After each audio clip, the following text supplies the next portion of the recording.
Hello, you wonderful people, and welcome to the watch list for October 2025. A watch list being a monthly TV guide for me to let you know what and when TV shows that I'm interested in, that maybe you're interested in, are coming out. Like always, in the description, I'll include links to any trailers that might be available to anything that I bring up during this month's watch list. And letting you know ahead of time, most of the things on this list are going to be anime. I'm going to say like maybe 85% of the things on this list are animated.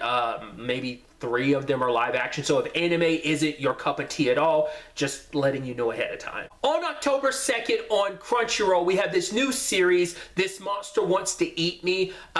Because of recency, because of just finishing The Summer Hikaru Died, the anime, this series definitely gives me the Summer Hikaru Died vibes, whereas The Summer Hikaru Died has, it's not exclusively a yaoi series, but it has yaoi elements to it. This is a Yuri series, but it seems like it really leans into the Yuri of it. But, you know, so I don't know if there's going to be like the layering that there is in like the Summer Hikaru Died. Like things might be just out front out there, but it seems like this girl is being like, there's a monster that's interested in her, but then she also has a friend who I couldn't quite, like the trailer I watched, there's so much out of context. I don't know if like this girl is being protected by like, oh, this monster wants to eat me, so it's protecting me from other monsters that want me. And then like her best friend, like where's she, what her role in this is she trying to protect her from all these other monsters too? And just, it seems like an interesting story. I couldn't quite nail like where, like how the story develops and how it plays out, because I've also tried to, I want to go into it knowing as little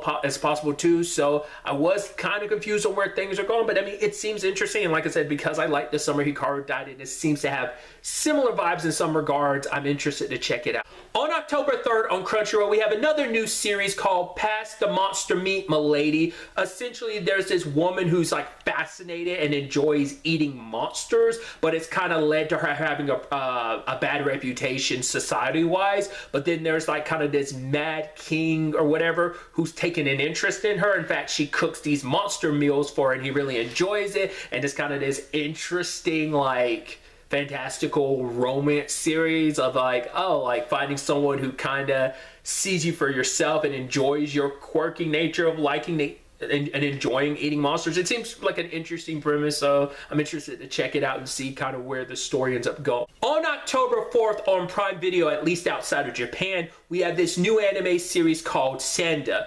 So based on what I've been seeing online, the general premise of this is that basically this is set far into the future, and that basically the main protagonist is a descendant of Santa Claus. And so I forgot what it was. It's almost like a Rama half thing where it's like it's a transformation thing, but it's like when a certain thing happens, this character turns into Santa Claus and they do something else and they turn back into a normal middle schooler. It seems like, because basically like a classmate is looking for another missing classmate and needs his help. So it seems like a very like, it seems like such a weird premise, but it looks super dope. It's another Science Saru stuff, so I'm a big fan of Science Saru's work. So it seems like a weird series that I can't quite nail what the entire story is about.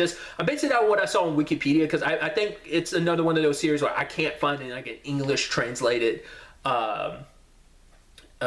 trailer for it. But I mean, it seems weird and interesting, and so that premise alone is enough to maybe go, huh, okay, I'll check that out. Also on October 4th on Crunchyroll, we have The Banished Court Magician Aims to Be the Strongest. Essentially, this court magician was kind of like serving like the prince, but he got kicked out of that. Like the prince kicked him out of like, oh, you're no longer our court magician. So he's kind of fallen out of like favor, but then he gets recruited by people he knows, because apparently these people are like part of some legendary party, and so he joins this party and starts dungeon crawling and adventuring again, and it's about him kind of finding his place again, even though he's kind of this disgraced court magician. So seems like an interesting premise. I'm excited to check it out. Just kind of this fun fantasy adventure. I'm always down for that. Also on October 4th on Crunchyroll, we have another new series, Inexpressive Kashiwada and Expressive Oota, if I'm not mistaken. That's the title.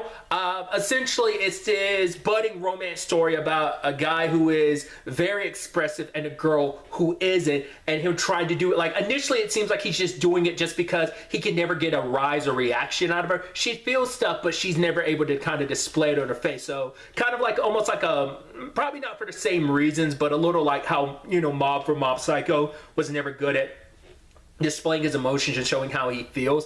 It's kind of a similar thing where it's like, I need to get a rise out of you, but it's also because he secretly likes her, and kind of this budding romance is kind of born from that. You know, it's funny, like taking that element, it's almost like combining certain elements of Mob Psycho 100 and mixing it with like Madaka Koraiwa is impervious to my charms, but we kind of like flip the script on like one character, like the boy character is more like the Mona in this situation, and the girl character is more like the Madaka of it all. So it's just, if you're familiar with Madaka Koraiwa is impervious to my charms, like it kind of gives me a little bit of that flavor. So seems really cute and interesting, so I'm excited to check it out. On October 5th on Crunchyroll, we have another new series called Alma-chan Wants to Be a Family. Essentially, you have these two scientists who ended up making kind of like this like little robot girl, but this little robot girl now views these two scientists as her family, and they kind of end up being like this makeshift family, I guess, to kind of make her happy, even though at least the dad character is kind of like, I don't want anything like that, that's stupid.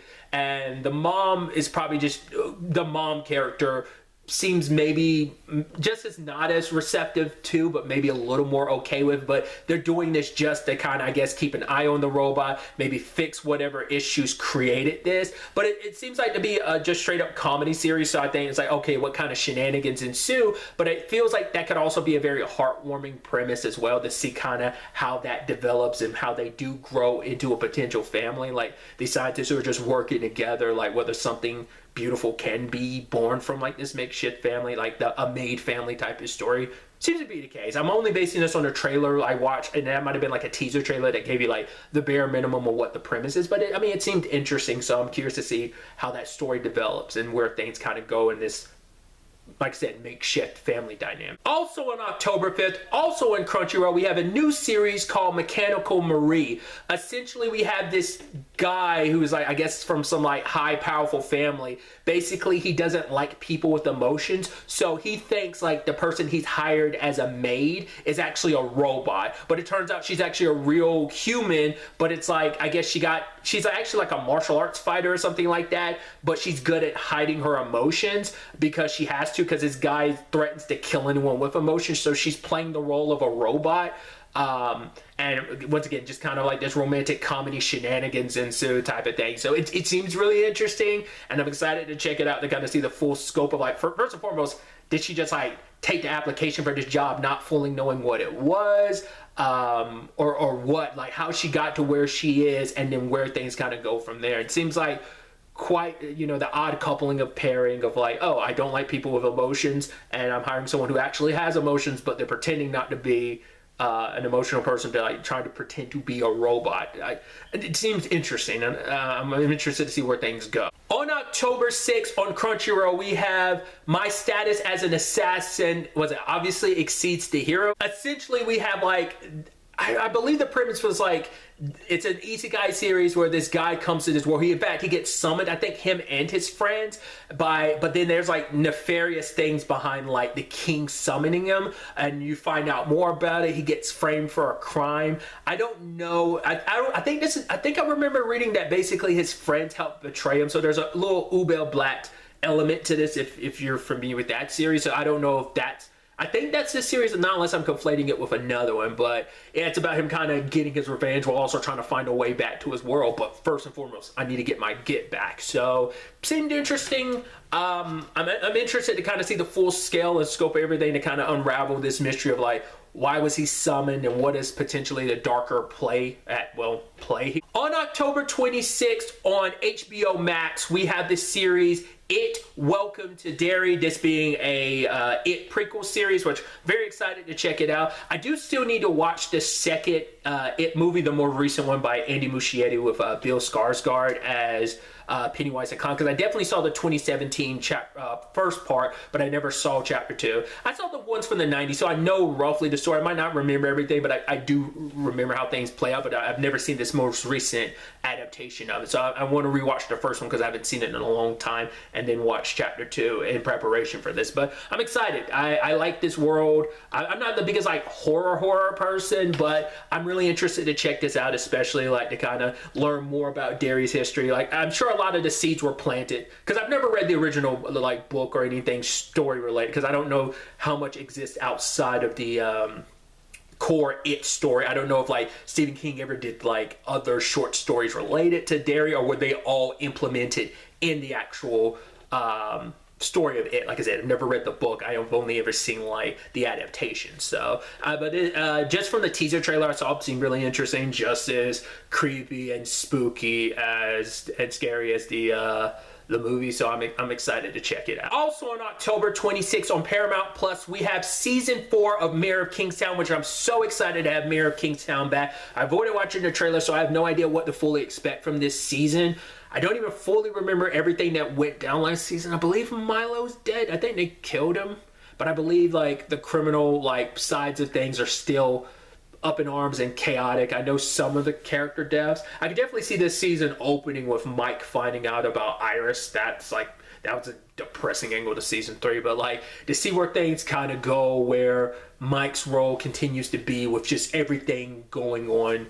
Because things were, like I said, to my recollection, things were still pretty fractured all around Kingstown in the aftermath of everything last season. But I won't know until the show comes out. Then I'll probably be able to pick up some of the threads of like, oh yeah, that's what happened last season. This, and this probably during the preview. But I don't want to watch the trailer to pick up anything. I'm just so excited to be back in this world. Yes, it's depressing as hell. It's one of the most depressing things I watch, but it's a great and compelling crime drama, despite how uberly dark and depressing it is. And then finally, on October 30th, we have The Witcher Season 4, which I've still not finished Season 3. I've only seen like the first episode of Season 3 a while back when it originally came out, so I need to circle back to that. I know a lot of people have their hesitations about Season 4 because obviously Henry Cavill ended up leaving the show. That whole situation ended up happening. It's Liam Hemsworth that took over the role, if I remember correctly. So I've avoided the trailer because, like, what's the point of me watching the trailer considering I haven't seen season 3?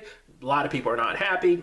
That's fine. I'm still interested to check it out. So hopefully I'm able to catch up with finish season 3 finally after all these years and finally watch season 4, because I'm curious to see well, for one, I gotta finish where I was to find out where we're going. And so that brings this month's watch list to an end. Like always, if there's something that's coming out that maybe I wasn't aware of, that you're aware of, that's coming out that you think maybe me or someone else would be interested in, don't be afraid to leave it in the comments. But really, that's all I wanted to talk about. Till the next time we meet, be happy, be safe, live life to the fullest, and enjoy it. Good day and good